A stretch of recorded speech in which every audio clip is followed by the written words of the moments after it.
एक गांव और गांव की एक कहानी जो एक पत्नी के अपमान से जुड़ी हुई कहानी थी। दरअसल ये कहानी सामने तब आती है, एक पति और पत्नी दोनों ही मजदूरी का काम करते थे, गरीब थे। लेकिन कहते हैं ना, पत्नी का अपमान कोई पति जो है वो बर्दाश्त नहीं करता। पति का ऐसा क्या बदला था जो पुलिस के सामने आया, कहानी मैं आपको पूरी बताऊंगा। लेकिन कहानी कैसे खुली थी? कहानी दरअसल एमपी के रतलाम जिले के एक छोटे से गांव की है। इस गांव में एक खेत, एक संभ्रांत आदमी का खेत, पैसे वाले का खेत। तो इस खेत में वो जब संभ्रांत आदमी यानी जो सेठ था वो पहुंचता है लाला, और कुएं के पास एक धमाका होता है और लाला उड़ जाता है। वो शख्स, उसकी बॉडी कई हिस्सों में वहां खेत के आसपास मिलती है। पुलिस जो है, अब पुलिस के पास ये जानकारी पहुंचती है गांव के अंदर धमाका। धमाका शब्द जैसे ही आता है, जाहिर सी बात है पुलिस की भी चिंता पड़ जाती है कि धमाके का कनेक्शन किसी और चीजों से तो नहीं है, और ये धमाका कैसे हुआ। क्योंकि पुलिस जब मौके पर पहुंची तो पुलिस ने देखा जिस हाल में उसकी बॉडी थी और जिस तरीके का ये धमाका था, और जो गांव वाले भारी भीड़ जुट चुकी थी, उन्होंने बताया कई किलोमीटर तक इस धमाके की गूंज सुनाई दी है। अब पुलिस जांच शुरुआत करती है कि भाई ये धमाका कैसे हुआ। पता चलता है शुरुआती तौर पे कि डेटोनेटर का इस्तेमाल हुआ। डेटोनेटर या जिलेटिन जैसी चीजों का इस्तेमाल आतंकवादी भी करते हैं, जो बम धमाके के कई मामले आप सुनते हैं। तो कौन था? क्या वो कोई आतंकवादी था? क्या कनेक्शन था? यही पुलिस के सामने एक चैलेंज था। पुलिस शुरुआत में बॉडी को रिकवर करती है। अब उसके बाद पुलिस की जांच शुरू हो जाती है। पुलिस गांव वालों से समझने की कोशिश करती है, लेकिन कई दिन बीतने के बाद भी पुलिस के हाथ में कोई सुराग नहीं लगता कि मतलब किस तरीके से कि ये धमाके के पीछे है कौन। तो लेकिन इस बीच पुलिस क्या करती है कि गांव के लोगों को, और मुखबिर पुलिस के लिए हमेशा सबसे ज्यादा इंपॉर्टेंट होते हैं, क्योंकि कई केस पुलिस के मुखबिर से सॉल्व होते हैं। मुखबिर पुलिस को जो जानकारी देते हैं, तो उससे कई बार गैंग भी पकड़े जाते हैं और पुलिस को वारदात की जानकारी भी पहले मिल जाती है। तो ऐसे मुखबिर तंत्र को भी सक्रिय किया, और इसके अलावा पुलिस ने फिर एक दांव और इस पूरे मामले में आजमाया। पुलिस ने दांव आजमाया कि इनाम का ऐलान कर दिया गांव वालों के बीच में कि जो कोई बताएगा इस धमाके के पीछे कौन है और किसकी साजिश है, उसको बड़ा इनाम पुलिस देगी। अब ये एक गांव नहीं, इस गांव के आसपास के गांव के लोगों को पता चला कि पुलिस बड़ा इनाम देगी। लोग अपने अपने तरीके से एक्टिव हो गए इस केस के सब पता लगाने के लिए, क्योंकि हुआ जिस वक्त ये धमाका था किसी को कोई सुराग नहीं मिल रहा था। इस बीच पुलिस के पास एक गांव का शख्स पहुंचता है और वो बताता है कि सर, मुझे ये नहीं पता किसने धमाका किया, लेकिन ऐसा ही धमाका इसी गांव में 6 महीने पहले हुआ था। वहां से कुछ पता चल सकता है, लेकिन उसमें किसी को कोई नुकसान नहीं हुआ था। तो पता चला वो धमाका कहां हुआ था।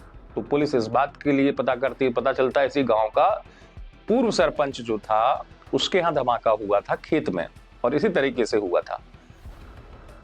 पुलिस उससे पूछताछ करती है तो पुलिस को कुछ हासिल, उसने बताया हाँ धमाका हुआ था, लेकिन वो बताता है कि ट्यूबवेल का लगा हुआ था, और कई बार क्या होता है कुआं खोदते हैं तो हम विस्फोटक सामग्री का इस्तेमाल करते हैं, इसलिए इस तरीके का धमाका हो गया होगा। तो मुझे तो कुछ हुआ नहीं था, पेड़ था वहां पर, तो मुझे कोई चोट नहीं आई थी। इस तरीके से उसने पुलिस को साफ बता दिया। इस बीच पुलिस को वही शख्स जो पहले आया था जानकारी देने, पुलिस को बताता है कि जब ये धमाका हुआ 6 महीने वाला पुराना वाला, तब भी एक शख्स जो है वो गांव छोड़कर चला गया। तो अभी भी धमाका हुआ, वो इस बार भी गांव छोड़कर चला गया। तो जो शख्स गांव छोड़कर चला गया, उसका क्या इस धमाके से कोई कनेक्शन है? पुलिस के दिमाग पर चढ़ी बात। पुलिस ने उसको खोज निकाला, उसका नाम निकला सुरेश।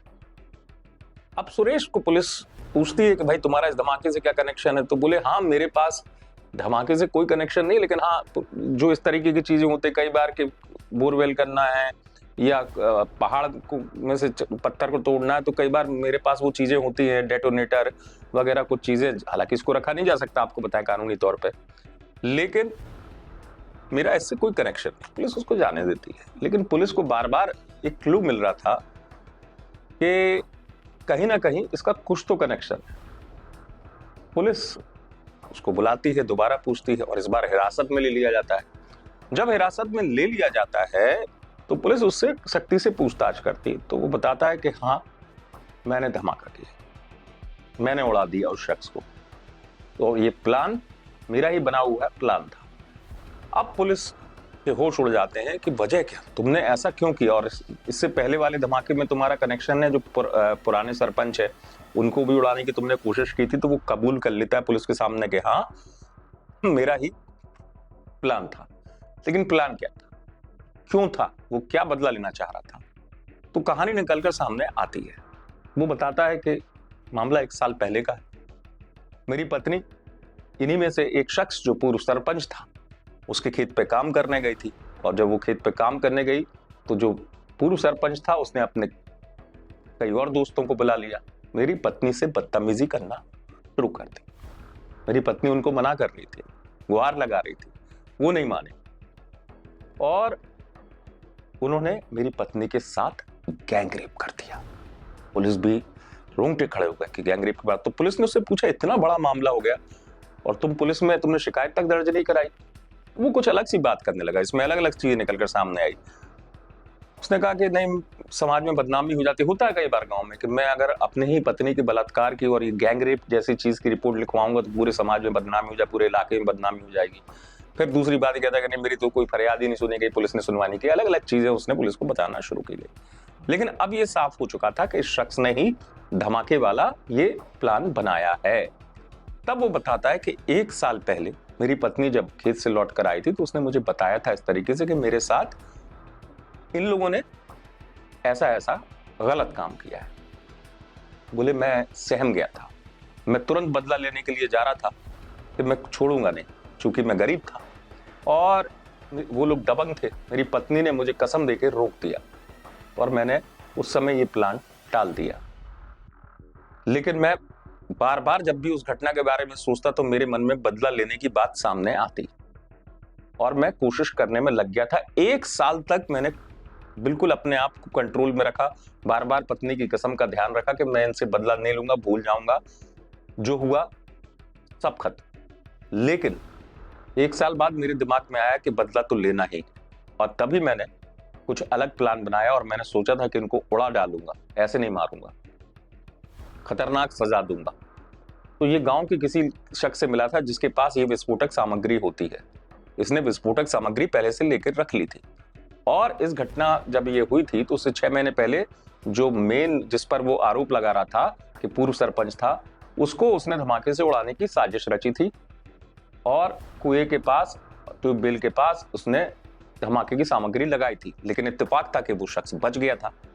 अब इसने दोबारा जब प्लान बनाया दूसरे उसके साथियों को मारने के लिए तो पूरी तैयारी के साथ गया और धमाके से इनको उड़ा दिया। इसने बाद में इसको गिरफ्तार कर लिया। हालांकि बाद में बात निकलकर सामने ये आई कि पत्नी ने भी गैंगरेप की शिकायत दर्ज कराई बाद में, तो जो आरोपी बच गए थे उनके खिलाफ केस दर्ज हुआ और इस शख्स को हिरासत में ले लिया। लेकिन पुलिस के लिए अपने आप में ये चौंकाने वाला मामला था जिसका पुलिस ने खुलासा कर दिया। आप देखते रहें वीके न्यूज। वीके न्यूज, राष्ट्र के नाम।